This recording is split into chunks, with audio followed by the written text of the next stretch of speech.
While usually a nerd-centric pop culture podcast, Geeks United with Al and Bob are both thrilled and chilled to announce their newest series, The Frightening 50. In bite-sized episodes, they go over the creepiest, weirdest, and most paranormal urban legends, folklore, and ghost stories in each of the 50 states. Please check out all their other podcasts in the Geeks United universe. Just search for Geeks United with Al and Bob on Spotify, Apple Podcasts, SoundCloud, and more.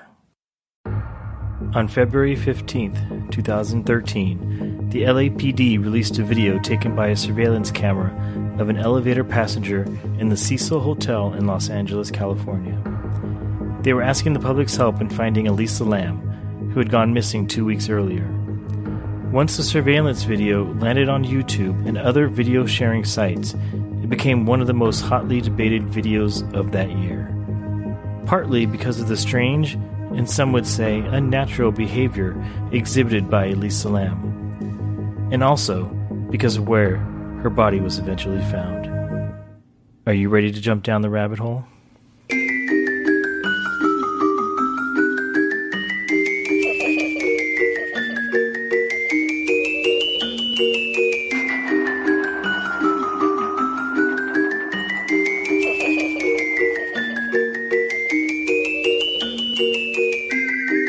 The Elisa Lam video caused quite a stir in all corners of the internet when it became viral. It was even credited by American Horror Story creator Patrick Murphy as the inspiration for the Hotel season in 2015. Lots of conjecture and theories were put forth. We will try and get to the truth today. On this episode of Clouded, we will try and answer 5 questions. Number 1, who was Elisa Lam? Number 2, what is the checkered past of the Cecil Hotel? Number 3, what happened to Elisa Lam? Number 4, what is in the surveillance video? And number 5, was she in fear for her own life?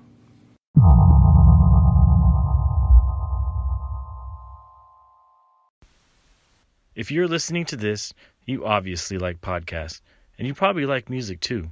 On Spotify, you can listen to all of that in one place for free. And guess what? You don't need a premium account. Spotify has a huge catalog of podcasts on every topic, including the one you're listening to right now. Here are a few things you can do on Spotify. You can follow your favorite podcast so you never miss an episode, download episodes to listen to offline, wherever you are. You can even easily share podcast episodes to your Instagram stories. How cool is that? Just search for Clouded on the Spotify app, or browse podcasts in your library tab, and follow me so you never miss an episode of Clouded.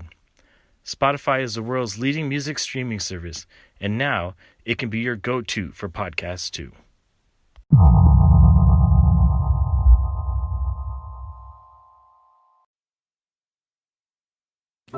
Who was Elisa Lam?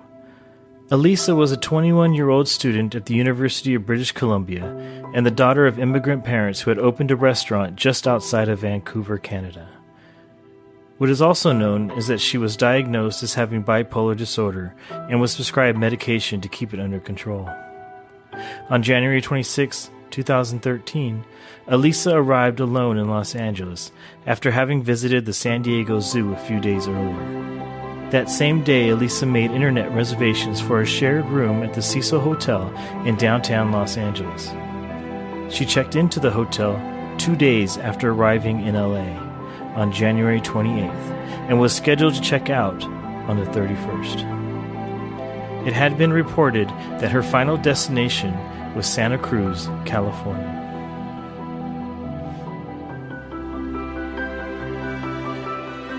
What is the checkered past of the Cecil Hotel? The Cecil Hotel, now known as Stay on Main, began construction in 1924. It was being built by hotelier William Banks Hanner and was meant to be a destination hotel for international businessmen and the social elite in downtown Los Angeles, which was booming at the time. The cost of the hotel was $1 million. And it was designed by Loy Lester Smith in the Beaux Arts style.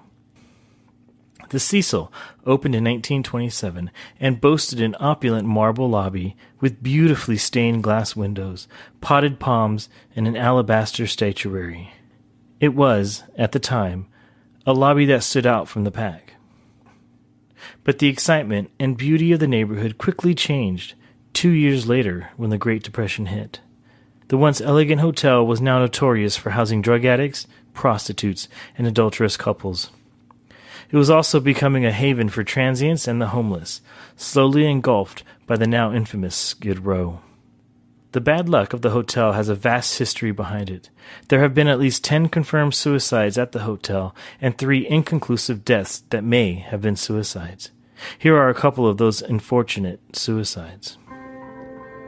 On October 22, 1954, San Francisco stationery firm employee Helen Gummy, age 55, jumped from the window of her 70th floor room and landed on top of the Cecil Hotel's marquee. On October 12, 1962, Pauline Otten, age 27, jumped from the window of her 9th floor room after an argument with her estranged husband Dewey. Dewey had left the room prior to Otten's suicide. Otten landed on a pedestrian, George Giannini, age 65, killing them both instantly. As there were no witnesses, police initially thought Otten and Giannini committed suicide together. However, it was determined that Giannini had his hands in his pockets at the time of his death, and he was still wearing his shoes. Had he jumped, his shoes would have likely fallen off during the fall or upon impact. One of the more sad and shocking deaths to occur at the hotel was the death of Pigeon Goldie Osgood. On June 4, 1964, a hotel worker discovered the body of Mrs. Osgood, a retired telephone operator, dead in her room. She had been raped, stabbed, and beaten, and her room was ransacked. Osgood was well known around the area and had earned her nickname because she fed the birds in nearby Pershing Square. Near her body was a Los Angeles Dodgers cap she always wore and a paper sack of birdseed. Osgood's murder remains unsolved. The Cecil Hotel also had some shocking guest visits, some say haunted halls. In 1947, Elizabeth Short, better known as the Black Dahlia, was rumored to have had her last drink at the Cecil's bar in the days before her notorious and, to date, unsolved murder. Richard Ramirez, also known as the Night Stalker, made the Cecil his home during his spree of 13 murders, 5 attempted murders, 11 sexual assaults, and 14 burglaries in 1985. Then, in 1991, Jack Unterweger, a serial killer who strangled prostitutes with their own bras in Australia, also rented out a room at the hotel. Many believe he stayed at the hotel in homage to Richard Ramirez.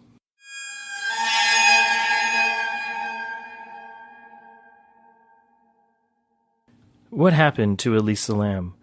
Elisa checked into the Cecil Hotel on the 28th and was assigned a shared room on the 5th floor.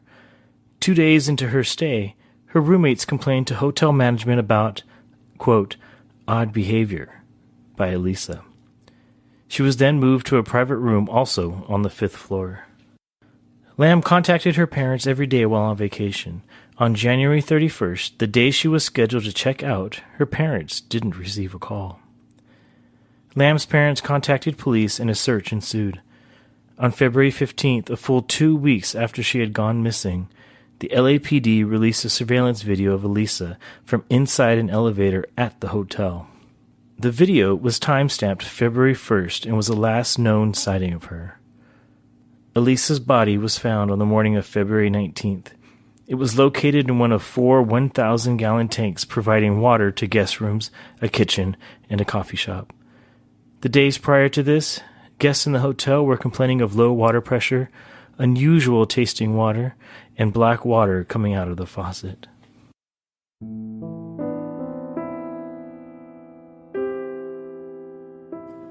What is in the surveillance video?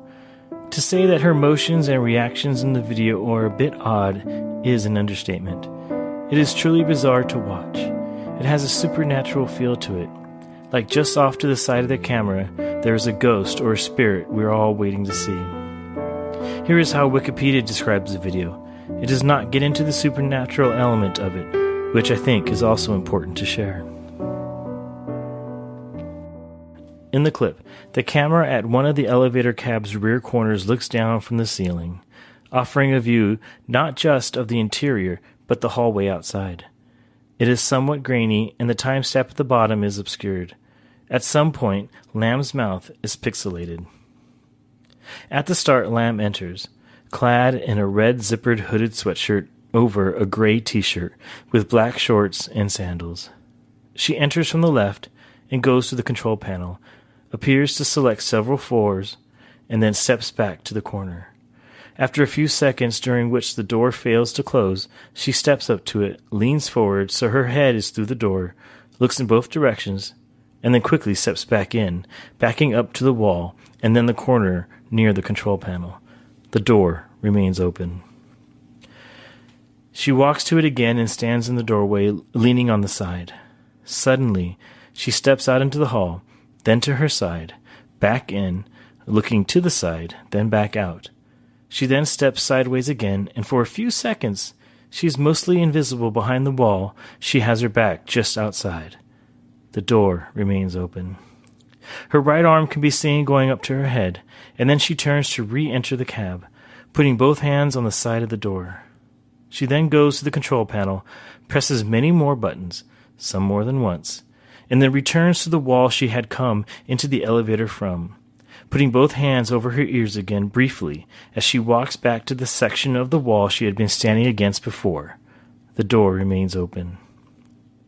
She turns to her right and begins rubbing her forearms together, then waves her hands out to her sides with palms flat and fingers outstretched, while bowing forward slightly and rocking gently. This can all be seen through the door, which remains open. After she backs to the wall again and walks away to the left, it finally closes. Was she in fear of her life? The official coroner's finding was that it was an accidental drowning. In the same report, it noted that Elisa was found naked floating inside of the water tank. Her clothes, similar to what she was wearing inside the surveillance video, was also found floating in the water, coated with what was noted as, quote, sand-like particulate. The autopsy revealed no evidence of physical trauma, sexual assault, or suicide. The toxicology test was deemed incomplete because not enough of her blood was preserved, but it did show traces consistent with prescription medication found among her belongings, plus non-prescription drugs such as Sinutab and ibuprofen. One of the mysteries surrounding this case was how did she access the water tanks? All the doors that take you to the roof are locked and require a key or a passcode. None of these doors were found to have been tampered with, and they also had alarms that were not triggered. So how could Elisa have gotten around these measures? Simple, actually. The roof was accessible by the fire escape. Lam could have easily made it to the roof via this method. This was actually shown in a YouTube video by a Chinese blogger named K Feng. In his video, he shows just how easy it is to get to the water tanks at the Cecil Hotel. He also shows that two other mysteries in this case could also be explained in the same video. The two other unresolved issues with her death are how did she climb to the top of the water tanks when employees needed to get a ladder to access them, and how did Elisa get into the water tanks once she somehow was able to get on top, where the maintenance access doors are heavy and not easy to lift. The same video by K Feng and pictures online of the water tank extraction operation of Elisa's body also gives answers to both of these questions.